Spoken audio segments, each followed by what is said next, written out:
Hi అండి. ఈరోజు మనం చేసే రెసిపీ టమాటా ఎగ్ రైస్ అండి. చాలా టేస్టీగా, సింపుల్‌గా, ఈజీగా ఎలా చేయాలో ఈ వీడియోలో అయితే చూపిస్తాను. ముందుగా 2 టమాటాలని, ఉల్లిపాయ ముక్కలు, పచ్చిమిర్చి చిలికల్ని సన్నగా తరిగేసి పక్కన పెట్టేసుకోండి. స్టవ్ వెలిగించుకొని కడాయి పెట్టేసుకొని, కడాయిలోకి ఒక చెంచా వరకు ఆయిల్ వేసేసుకోండి. ఆయిల్ బాగా హీట్ అయ్యాక ఇందులోకి 1 టీ స్పూన్ వరకు జీలకర్ర ఆవాలనైతే వేసేసుకోండి. జీలకర్ర ఆవాలు వేసిన తర్వాత ముందుగా సన్నగా తరిగేసుకున్న పచ్చిమిర్చి చీలికలు, ఉల్లిపాయ ముక్కలు, అలాగే కరివేపాకు రెబ్బలు కూడా వేసేసి కొద్దిగా గోల్డెన్ కలర్ వచ్చే వరకు ఫ్రై చేసుకున్న తర్వాత ముందుగా కట్ చేసి పెట్టుకున్న టమోటాస్ని కూడా ఇందులోకి వేసేసి 2 నిమిషాల పాటు ఫ్రై చేశాక ఇందులోకి ఉప్పు, కారం, పసుపు చాలండి.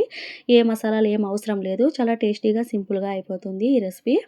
ఇలా వేసిన తర్వాత టమాటా ముక్కలన్నీ బాగా మెత్తబడే వరకు ఫ్రై చేసేసుకోవాలి. ఆయిల్ బాగా పైకి తేలే వరకు ఫ్రై చేసుకున్న తర్వాత 2 ఎగ్స్‌ని అయితే ఇలా బ్రేక్ చేసేసి వేసేసుకోండి.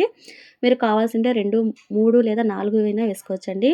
మీ రైస్ క్వాంటిటీని బట్టి మీరు వేసుకోవచ్చు. నేనైతే 2 వేస్తున్నాను. ఇలా వేసిన తర్వాత 2 నిమిషాల పాటు కలపకుండా అలా వదిలేసిన తర్వాత కలపండి. వేస్తానే కలపొద్దండి. నీసు వాసన వస్తాయండి ఎగ్స్. ఇలా బాగా కలిపేసిన తర్వాత ఆయిల్ పైకి తేలే వరకు ఫ్రై చేసేసుకున్న తర్వాత ఇందులో కావాల్సింటే మీరు ఒక హాఫ్ టీ స్పూన్ మిరియాల పొడైనా వేసుకోవచ్చండి. చూడండి నేనైతే రైస్‌ని ముందుగానే ప్రిపేర్ చేసి పెట్టుకున్నానండి. మిగిలిన రైస్‌తో అయినా, అలాగే నైట్ మిగిలిన రైస్‌తో అయినా, వేడి రైస్‌తో అయినా, అలాగే కూరలు ఏవి లేనప్పుడు ఇలా తొందరగా క్విక్‌గా చేసుకోవచ్చండి ఈ రెసిపీ. కొద్దిగా కొత్తిమీర ఆకులు వేసేసి అంతా బాగా కలిపేసుకోవాలి. ఇలా కలిపేసిన తర్వాత 2 నిమిషాల పాటు దమ్ చేసుకుంటే ఉప్పు తగ్గిందంటే ఇప్పుడే కొంచెం అడ్జస్ట్ చేసుకోండి.